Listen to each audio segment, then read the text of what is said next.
Pelo sinal da Santa Cruz, livrai-nos Deus nosso Senhor dos nossos inimigos. Em nome do Pai, do Filho e do Espírito Santo. Amém. Proclamação do Evangelho de Jesus Cristo segundo Mateus. Glória a vós, Senhor. Naquele tempo, Jesus foi à região de Cesareia de Filipe e ali perguntou a seus discípulos: Quem dizem os homens ser o Filho do Homem? Eles responderam: Alguns dizem que é João Batista, outros que é Elias, outros ainda que é Jeremias ou algum dos profetas. Então Jesus lhes perguntou: E vós, quem dizeis que eu sou? Simão Pedro respondeu: Tu és o Messias, o Filho do Deus vivo. Respondendo, Jesus lhe disse: Feliz és tu, Simão, filho de Jonas, porque não foi um ser humano que te revelou isso, mas meu Pai que está no céu. Por isso eu te digo, tu és Pedro, e sobre essa pedra construirei a minha igreja, e o poder do inferno nunca poderá vencê-la. Eu te darei as chaves do reino dos céus. Tudo o que tu ligares na terra será ligado no céu.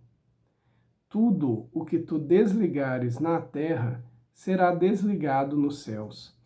Palavra do Senhor, palavra da salvação, glória a vós, Senhor.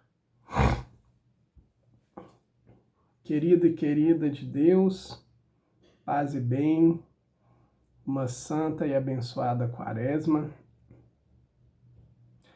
Hoje a igreja festeja a Cátedra de São Pedro. E é importante essa festa para nos lembrar, para deixar claro ao nosso coração que a cátedra, a cadeira do pontífice, foi algo instituído por Cristo. Ou seja, foi o nosso próprio Senhor Jesus Cristo que quis que existisse um Papa, o primeiro Papa. E foi ele que concedeu esta missão a Pedro, nosso primeiro Papa, Pedro Apóstolo. E é interessante observar também a promessa de Jesus. Qual a instituição, afinal, que sobrevive ao longo do tempo, já são mais de 2000 anos, aliás, quase 2000 anos, mas qual a instituição que sobrevive tanto, tem essa longevidade e continuará tendo? A igreja. E por quê? Porque quem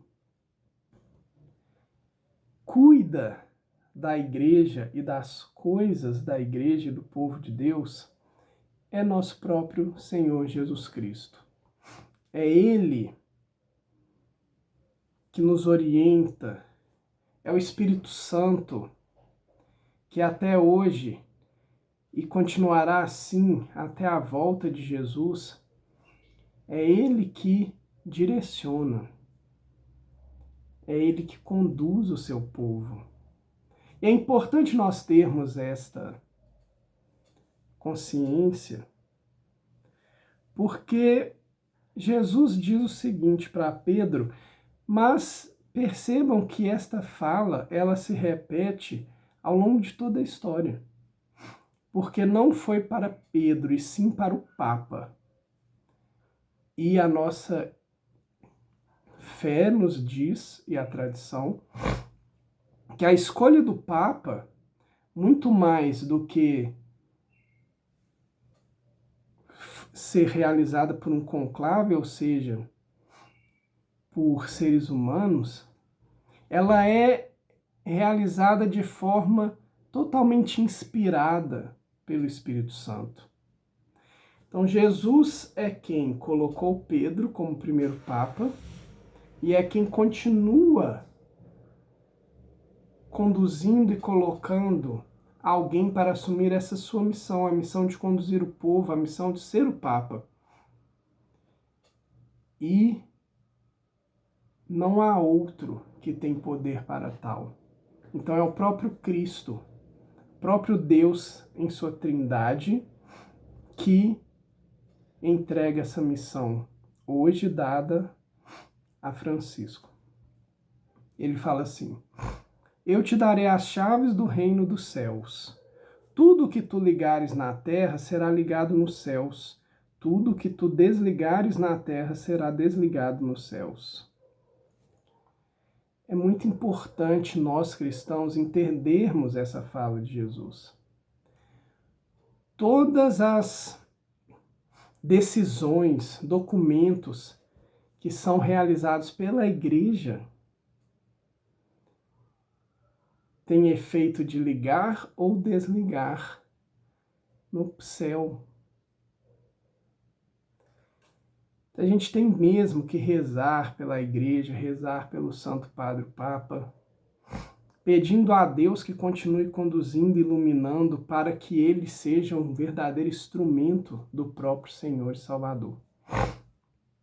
Mas também precisamos ter a obediência, precisamos ter a coragem de acreditar que é Jesus que nos conduz através do nosso querido pontífice. Isso tem que ser uma certeza de fé no nosso coração. Porque foi ele que disse. Ele que deu a chave. É o Papa. A missão do Papa é algo criado e estabelecido por nosso Senhor. E nós devemos, sim, honrar, nós devemos rezar por ele, mas nós devemos, a todo momento, deixarmos ser conduzidos pelo Espírito Santo, pelo nosso querido Pontífice. Porque não é o ser humano, Bergoglio, no caso hoje, mas é a ação divina que age por meio dele, que age porque ele se entregou a essa missão. Lembremos que o escolhido para ser o Papa, ele pode negar. Mas no caso, todo Papa já instituído, ele se entregou voluntariamente para que Deus realizasse a sua obra por meio da sua vida. Então é importante hoje nós festejarmos, porque nós temos esse pastor que cuida do seu rebanho. Mas que nós também rezemos muito por ele, por sua missão. E a cada dia possamos nos unir mais ao nosso Papa. Nos unir e realmente nos deixarmos conduzir por ele também, num sentido de obediência à palavra de Deus. A palavra também vem colocar a resposta de Simão Pedro. E mais que a resposta de Pedro, quero chamar a atenção nesse contexto de hoje que a gente festeja o Pontífice, quero chamar a atenção à resposta que Cristo dá a Pedro. Percebam que Jesus fala: não foi um ser humano que te revelou isso, mas meu Pai que está nos céus. Nessa fala de Jesus, nós podemos perceber que é o próprio Cristo que nos garante que o nosso Deus, Trindade, da qual ele mesmo faz parte, continua a inspirar, a revelar as coisas do alto aos corações de seus filhos. E dessa forma, é essa a forma que Jesus ele continua a conduzir a igreja. Jesus nunca se separará da sua igreja. Ele se mantém fiel e é ele que inspira o seu pastor. É ele que revela. É ele que conduz. Meu querido, minha querida, nesse dia de hoje, peçamos a Deus que Ele enriqueça cada vez mais a sua Santa Igreja através do seu pastor, do seu Santo Espírito. Que a gente sinta realmente, não que a gente sinta, não é necessário sentir, mas que a gente confie que é o Senhor que mantém a igreja e a manterá até sua volta, conforme ele prometeu. E que a gente possa pedir um coração que seja obediente àquilo que o nosso Senhor instituiu. Não busquemos separações dentro da igreja, mas rezemos pela sua união, pela sua vigilância e para que Deus aumente em cada um de nós a nossa fé. Querido Jesus, para que nós consigamos ter essa certeza, para que nós lhe entreguemos a nossa vida e a vida do Santo Padre Papa, nós te pedimos, fica conosco, Senhor, pois sozinhos não damos conta, e faz-nos cada vez mais íntimos e íntimos de Ti, para sermos seus verdadeiros imitadores. Amém.